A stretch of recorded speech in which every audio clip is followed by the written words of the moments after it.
Break के बाद स्वागत है आपका। तो देखिए, आज मध्य प्रदेश की राजनीति की सबसे अहम लड़ाई दतिया में लड़ी जा रही है।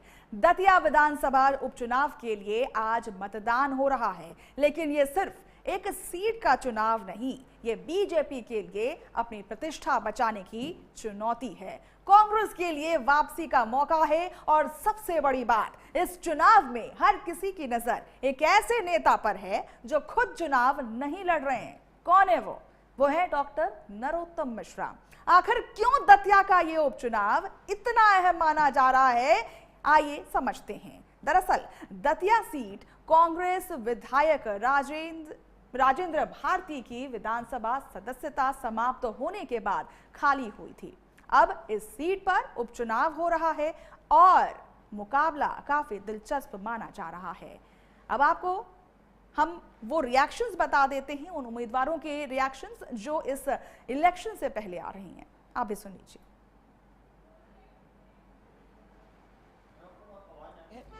सभी लोग विकास के लिए, सुशासन के लिए, दतिया के समग्र विकास के लिए और भयमुक्त होकर के सभी मतदान कर रहे हैं। स्वाभाविक है, चुनाव चल रहा है तो सभी नजर गड़ाते हैं, उसमें कोई बात ही नहीं है। सभी लोग जागरूक हैं, वो देखना चाहते हैं कि दतिया का मतदाता विकास के नाम पर कितनी तेज गति से आगे बढ़ रहा है। जीतू पटवारी अप्रासंगिक हो गए हैं। 35,000 से हारा हुआ आदमी कांग्रेस का नेतृत्व कर रहा है।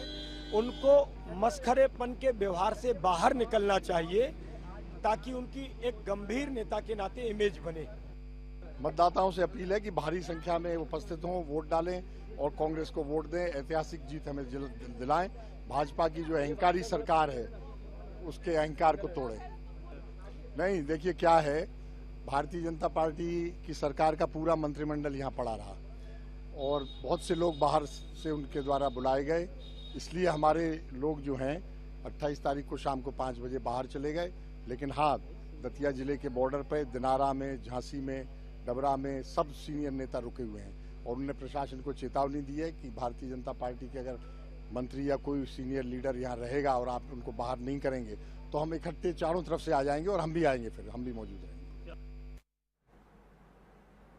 तो देखिए, मतदान का उद्घोष हो चुका है और ऐसे में तमाम जो मतदाता हैं वो अपने बूथों पर पहुंच रहे हैं और वोटिंग के लिए, या फिर हम कहें कि अपने जननायक को चुनने के लिए मतदान कर रहे हैं। दरअसल दतिया सीट कांग्रेस विधायक राजेंद्र भारती की विधानसभा सदस्यता समाप्त होने के बाद खाली हुई थी। अब इस सीट पर उपचुनाव हो रहा है और मुकाबला काफी दिलचस्प माना जा रहा है। चलिए आपको ग्राफिक्स के माध्यम से समझा देते हैं कि आखिर वो मुख्य उम्मीदवार कौन से हैं, कौन कौन सी पार्टी आमने सामने है। तो देखिए, लगातार आपको हम बता रहे हैं कि जिस तरीके से ये जो तस्वीरें हैं, देखिए मुख्य उम्मीदवार कौन से हैं। आशुतोष तिवारी बीजेपी से आते हैं और ऐसे में देखिए घनश्याम सिंह कांग्रेस से आते हैं। साथ ही साथ आपको हम बता दें कि दामोदर सिंह यादव आजाद समाज पार्टी से आते हैं। कई सारे ऐसे नाम है, देखिए दामोदर सिंह यादव आजाद समाज पार्टी से आते हैं। ये 3 नेता ऐसे हैं जिनके बीच ये त्रिकोणीय मुकाबला देखने को मिल रहा है। आपको हम ये भी बता दें कि अन्य निर्दलीय उम्मीदवार भी मैदान में हैं, लेकिन ये मुकाबला ज्यादातर अगर देखें तो ये त्रिकोणीय माना जा रहा है। बीजेपी ने आशुतोष तिवारी को मैदान में उतार करके सीट बचाने की जिम्मेदारी सौंपी है। कांग्रेस ने घनश्याम सिंह पर दाव लगाया है और उसे उम्मीद है कि स्थानीय मुद्दों के सहारे वो वापसी कर सकती है। वहीं आजाद समाज पार्टी के दामोदर सिंह यादव भी मुकाबले में हैं, जिसकी आपको जानकारी किसने दी बताओ, मैं बात करता हूँ। समर्थक तो उग्र हो गए? नहीं, सब एकदम बढ़िया, मतलब कमल खिलेगा। जी हाँ, जी हाँ। देखिए नरोत्तम जी, इस समय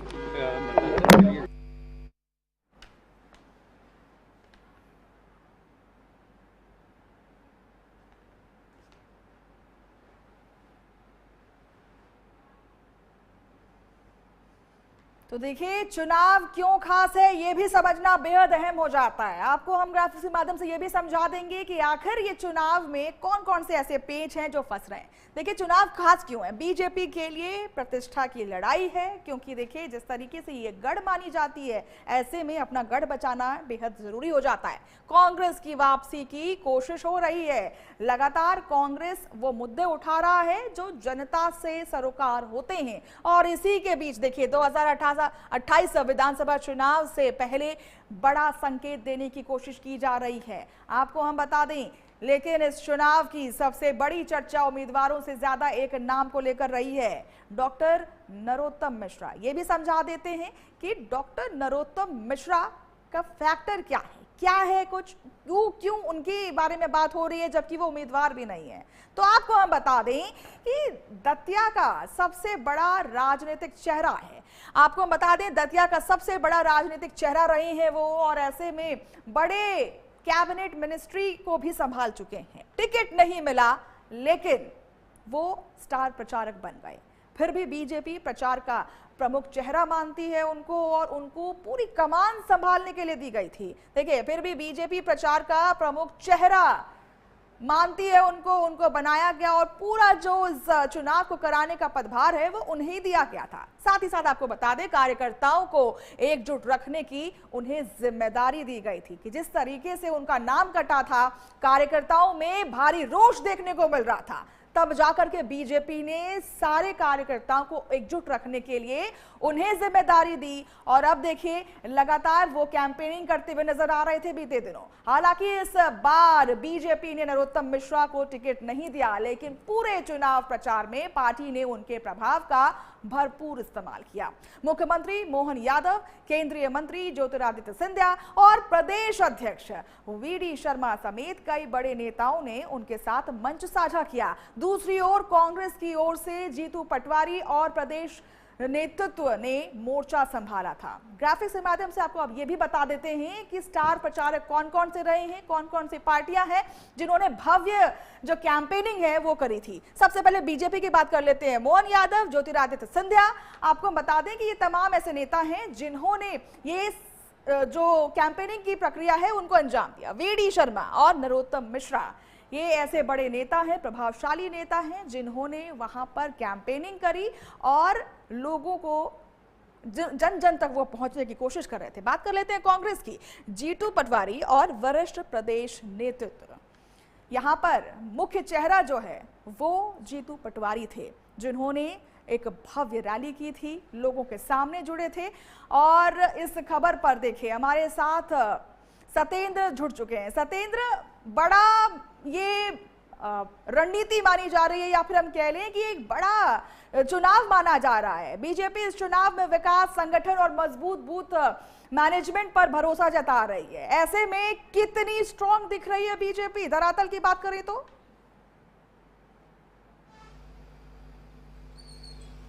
देखिए मनीषा, अभी दतिया के दंगल जो चल रहा है उसको चुनाव को लेकर मतदान की बात कर रहे हैं तो करीब 16.33% मतदान हो चुका है, और यहाँ पर 291 पोलिंग बूथ बना है, जहाँ पर 2 लाख यानी 2,20,000 वोटर मतदान करेंगे, और शाम 6 बजे तक ये मतदान होगा। अभी से मतदान शुरू हो चुका है, और वहाँ पर पैरामिलिट्री फोर्स के साथ करीब 1500 पैरामिलिट्री फोर्स लगाई गई है, तैनात की गई है। और दूसरा आप बात करते हैं कांग्रेस और बीजेपी को लेकर, तो कांग्रेस और बीजेपी के लिए करो या मरो की स्थिति है। चूंकि कांग्रेस को अपनी खोई हुई सीट को वापस बचाना है, चूंकि इससे पहले भी सिटिंग एमएलए कांग्रेस के विधायक थे राजेंद्र भारती, जिनको राहत नहीं मिली कोर्ट से मामले में, तो उनकी सीट उपचुनाव किया गया है। वहीं बीजेपी के लिए नाक का सवाल है, चूंकि वहां पर उपचुनाव है, उपचुनाव में सत्ताधारी सरकार है, सत्ताधारी सरकार में यदि बीजेपी ये सीट हारती है तो कहीं ना कहीं ये मैसेज जाएगा कि बीजेपी अपनी सीट नहीं बचा पाई और आगे की रणनीति नहीं बना पाई। अब ताकत की बात करें तो बीजेपी ने भरपूर ताकत, जो कि यहाँ पर केंद्रीय मंत्री ज्योतिरादित्य सिंधिया के साथ में मध्य प्रदेश के मुख्यमंत्री डॉक्टर मोहन यादव, प्रदेश अध्यक्ष हेमंत खंडेलवाल के साथ में तमाम लीडर वहां डेरा जमाए रहे और डोर टू डोर जाकर उन्होंने कैंपेन किया और आशुतोष तिवारी को जिताने के लिए भरसक प्रयास किया। ठीक है, वहीं अगर देखिए बड़े बड़े चेहरों का इस्तेमाल किया गया है, लेकिन बात जब आती है धरातल पर, जमीनी मुद्दों की बात आती है, तो कहीं ना कहीं कांग्रेस इसको भुनाने की बेहद कोशिश करती हुई नजर आई। जबकि देखिए कांग्रेस जो है स्थानीय मुद्दों की बात करती हुई नजर आई, सत्ता विरोधी माहौल की बात करती हुई नजर आई, जनसंपर्क के दम पर चुनाव लड़ रही है। ऐसे में क्या लगता है कि जो जनता की नब्ज है वो कांग्रेस पकड़ती हुई नजर आ रही है? बिल्कुल मनीषा, कांग्रेस ने पूरी जनता की जो नब्ज है, जो जिस तरह से नरोत्तम मिश्रा के जो उन्होंने जो घड़ियाली आंसू बहाए थे या जो भावुक हुए थे मंच पर जब जिस समय भाषण दे रहे थे, कांग्रेस ने पार्टी ने उसी समय वो नब्ज दबा ली।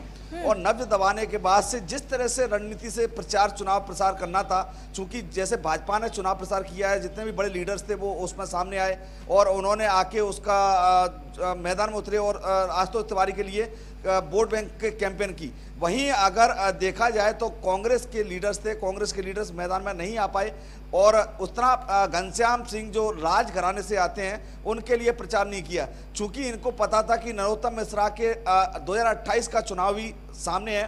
2028 में चुनाव में यदि आशुतोष तिवारी बीजेपी से उम्मीदवार बनकर सामने निकलते हैं तो जो नरोत्तम मिश्रा का भविष्य है वो दांव पर लग चुका है। अब ऐसे में जो इनको टिकट नहीं मिलना, दूसरा नरोत्तम मिश्रा का भविष्य दांव पे लगना, तो कहीं ना कहीं अंदरूनी खेमे में जो कलह चल रही है, जो छोटा वर्ग जहां बूथ लेवल की जो बात करती है भाजपा पार्टी, बूथ लेवल की बात करती है और जो जिस तरह से जो इनके जो कार्यकर्ता हैं वहां तक बीजेपी के लीडर्स और आशुतोष तिवारी अपनी पहुंच नहीं बना पाए। इसी का फायदा कांग्रेस उठाई है। देखिए, नरोत्तम मिश्रा की अगर बात करें तो यहाँ पर भी कई सारे ऐसे कार्यकर्ता थे जो बिफरते हुए नजर आए थे, क्योंकि जब बात हो रही है नरोत्तम मिश्रा की तो जब उनकी जो सीट है या फिर हम कह लें जो उनका टिकट काटा गया था, तब कई सारे ऐसे कार्यकर्ता हैं जो रास्ते पर दिखने को मिल गए थे, जो बीजेपी के खिलाफ ही होते हुए नजर आ रहे थे। उनके हाईकमान के फैसले पर जो अपनी विरोध है वो जताते हुए नजर आ रहे थे। तो क्या आपको लग रहा है कि जो मुद्दा था, जो परेशानी थी बीच में, वो खत्म होती हुई नजर आ रही है, बात बनती हुई नजर आ रही है नरोत्तम मिश्रा की और अभी जो उम्मीदवार है बीजेपी की तरफ से?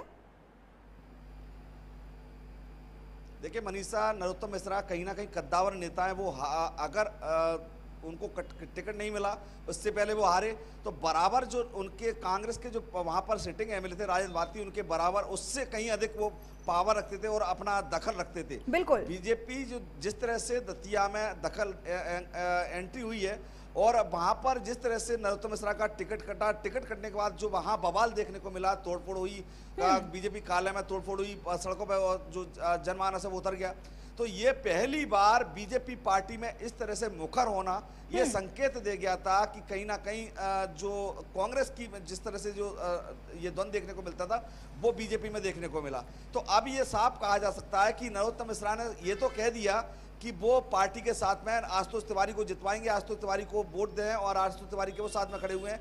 पार्टी के जब लीडर वहां आशुतोष तिवारी के कैंपेन करने के लिए दतिया पहुंचे तो वो भी साथ खड़े दिखे, लेकिन ये अंदरूनी कलह ये साफ तौर पर निकलकर सामने आ रही है कि जो बाहर आ गए मतदान को लेकर क्या कहेंगे आप? 5 और है? नहीं बस दादा ये सर आप एक मिनट रुक जाओ। देखिए अरे यार क्या कर रहे हो यार? लो एक मिनट चाय पीने चलोगे? चाय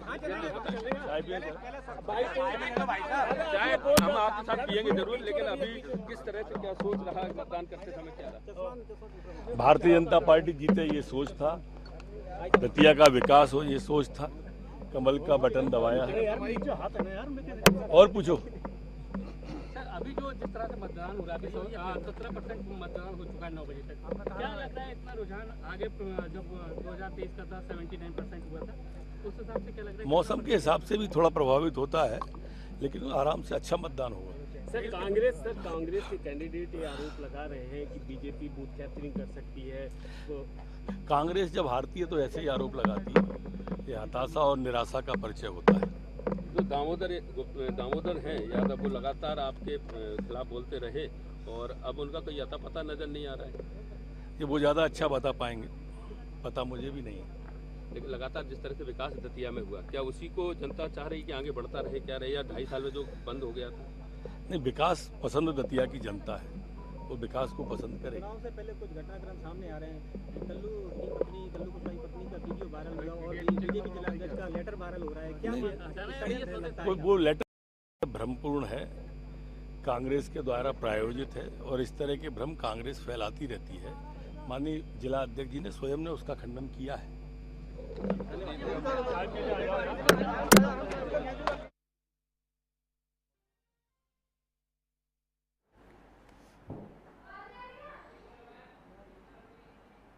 तो देखिए, मध्य प्रदेश के में दतिया में लगातार वोटिंग हो रही है। तमाम तस्वीरें आपको हम दिखा रहे हैं बूथ्स की, जहां पर तमाम मतदाता यहां पर मौजूद हैं, अपना मतदान करते हुए नजर आ रहे हैं।